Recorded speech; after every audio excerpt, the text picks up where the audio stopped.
Nous sommes assis comme nous étions dans un conseil d'administration. Je dis vraiment, nous sommes venus marquer encore notre intérêt à l'hôpital. Tout à l'heure, je pense que le docteur, le chef du service de Koïta, des urgences, nous montrait l'importance de la polarisation de cet hôpital. Je pense que le docteur Kamara en parlait. Donc tout le monde est convaincu que c'est un hôpital qui est très bien polarisé au niveau du département. Le site est vraiment, l'un des meilleurs sites pour desservir le département. Donc tout à l'heure, vous avez montré tout ce qui est en train d'être réalisé au niveau des urgences par Eiffage, ce qui est bien, que nous saluons, parce qu'à l'époque, quand je venais lors de mon installation, c'était un chantier. Aujourd'hui, c'est fonctionnel. Nous avons vu toutes les possibilités d'extension qu'il y a, toutes les capacités de cette composante au niveau de l'hôpital. Je suis venu donc avec à la tête d'une délégation de la ville, accompagné par des adjoints maires, notamment le maire Barry Diouf, le maire Assoudiab Thial, le secrétaire général que vous connaissez bien, qui est membre du conseil d'administration, le directeur de la coopération, le directeur de la planification. Donc, beaucoup de services au niveau de la coopération décentralisée, au niveau donc des points focaux, au niveau même de nos partenaires, au niveau du PACASEN et ainsi de suite. Donc, même le président de la commission de santé, il est derrière moi.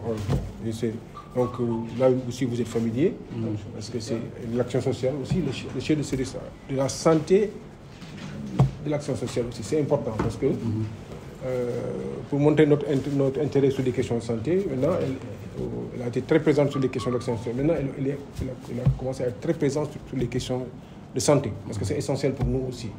Donc, nous saluons aussi la présence de tous vos collaborateurs, des syndicats. Vraiment, tout ça pour marquer notre intérêt encore renouvelé à cet hôpital. Récemment, on m'a appris que même les études de reconstruction des partenaires sont en train d'appuyer comme FAG, parce qu'on ne peut pas laisser les bras croisés en attendant cette reconstruction. Donc, je pense que c'est très salutaire que tous les pas qui sont posés. C'est dans ce même cadre que nous avons une coopération naissante avec la ville de Zhejiang en Chine. Une coopération qui se prépare depuis presque une année. Cette province est l'une des provinces les plus riches de la Chine, qui est une province littérale, et nous avons beaucoup préparé cette coopération. Vous savez, nous avons une coopération traditionnelle avec Nantes. Et vous êtes l'hôpital est un acteur autour de ça, parce que je pense que vous avez récemment organisé une visite à Nantes autour des questions de partenariat sur le plan des équipements, sur le plan médical, en fin de compte. Donc, notre coopération avec la Nantes, on a fait ça, je pense, les 30 ans, l'année passée. Donc, c'est une vieille coopération qui nous donne beaucoup de satisfaction. Et nous espérons que l'hôpital aussi pourra beaucoup en profiter. Donc, je pense que vous avez posé les gens pour ça. On ne s'est pas arrêté à ça. On a voulu que, même si c'est une coopération naissante avec la ville de Zhejiang en Chine, nous avons montré, nous avons plusieurs fois échangé avec son Excellence, M. l'ambassadeur. L'ambassade de la Chine, de la République populaire de Chine au Sénégal porte ce projet de partenariat. C'est vraiment le projet de partenariat au niveau de la coopération décentralisée le plus important aujourd'hui porté par l'ambassade de Chine au Sénégal. Et le premier acte qu'ils ont posé, sur un plaidoyer que nous avons fait, c'est de marquer leur intérêt. Donc, c'est sur la base de... ils ont voulu uniquement, symboliquement, montrer qu'ils sont intéressés par cette coopération. Ils ont dit qu'ils pouvaient faire un geste pour presque enclencher cette coopération. Et quoi faisant, on s'est dit, mais bon, si ça peut être au niveau de la santé. Et si c'est au niveau de la santé, notre interlocuteur naturel, c'est l'hôpital. Parce que moi-même, je suis président du conseil d'administration et il y avait des membres du conseil d'administration. C'est sur cela que vous avez été en contact avec l'administration de la ville et puis il y a eu des allers-retours qui ont permis d'identifier des besoins urgents pressants. Et l'ambassade de Chine a voulu mettre à la disposition de l'hôpital un chèque de 5 millions pour marquer que c'est le premier acte concret pour lancer cette coopération entre la ville de Zhejiang et la ville de Rufisque. Donc nous sommes venus, vous avez permis de visiter les urgences qui sont en cours, mais surtout pour vous remettre cette contribution symbolique de l'ambassade de Chine à l'hôpital par le biais de la ville de Rufisque pour enclencher cette coopération sur laquelle nous plaçons beaucoup d'espoir.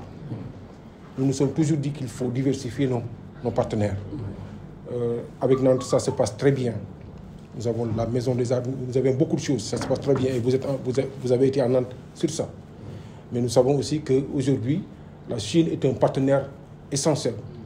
Et nous avons eu ce plaisir, après plusieurs investigations, avec plusieurs démarches, de commencer à nouer ce partenariat. Il y a une mission qu'on a envoyée, je pense qu'elle est rentrée la semaine passée. Il y a une mission qu'on a envoyée à Zhejiang, en Chine, qui a fait 15 jours. Et pour arriver à cette convention. C'est une convention sur laquelle nous plaçons beaucoup d'espoir pour la ville de Rufisque. La mission est partie. Quand elle est partie, on a soumis beaucoup d'éléments qui montraient, qui illustraient la ville. On a même fait des vidéos traduites en chinois, tout ça pour présenter la ville de Rufisque. Je pense que la semaine prochaine, on aura le compte-rendu de la mission. C'est une mission préparatoire qui permettait de signer la convention avec la ville de Zhejiang. L'ambassade a voulu accompagner ça en nous disant, bon, symboliquement, on va faire cet acte, mais c'est pour montrer que l'ambassade est derrière aussi ce partenariat. Donc l'hôpital est au cœur du partenariat naissant entre la ville de Zhejiang et la ville de Chine. C'est l'objet donc de notre présence ici, pour vous remettre symboliquement ce chèque marquant. Donc vous allez être les témoins de ce partenariat et que nous espérons très bénéfique pour la ville de Rufisque, sur les problématiques de la ville de Rufisque, sur les enjeux et les défis de la ville de Rufisque. Et tout le monde sait que la santé est au cœur de beaucoup de ces problématiques-là. Donc c'est ça qui nous amène ici, en délégation. C'est toujours un moment donc privilégié pour échanger aussi avec la direction de l'hôpital, avec les professionnels. Donc, la fois dernière aussi, vous ne m'avez pas envoyé une lettre pour marquer la contribution que j'avais faite personnellement. Je pensais avoir une lettre de votre part. Je n'ai pas encore eu cette lettre. Quand même, tout cela, c'est l'un dans l'autre, c'est pour attester de notre intérêt pour l'hôpital. C'est vrai que certains vont se dire, mais oui, je fais un plaidoyer pour que l'hôpital soit plus que ça. Tout le monde le comprend, c'est normal. Il faut que cet hôpital soit reconstruit à la dimension des plus grands hôpitaux de ce pays. C'est ça que nous méritons. Mais en attendant cela, vous êtes en train de vous battre à côté de la ville pour que le plateau soit relevé, pour que les populations ne puissent pas laisser un compte. Donc, c'est ça qui justifie notre présence ici. Je voulais vous remettre donc symboliquement et solennellement. L'ambassade de Chine a voulu passer par nous pour le faire, parce que c'est à notre demande, et surtout que c'est dans le cadre de la coopération entre nous. Donc, c'est un service pour enclencher, pour commencer à matérialiser ce partenariat entre nos deux villes. Et nous pensons que l'hôpital est un excellent point d'entrée. Donc, je voulais vous le remettre.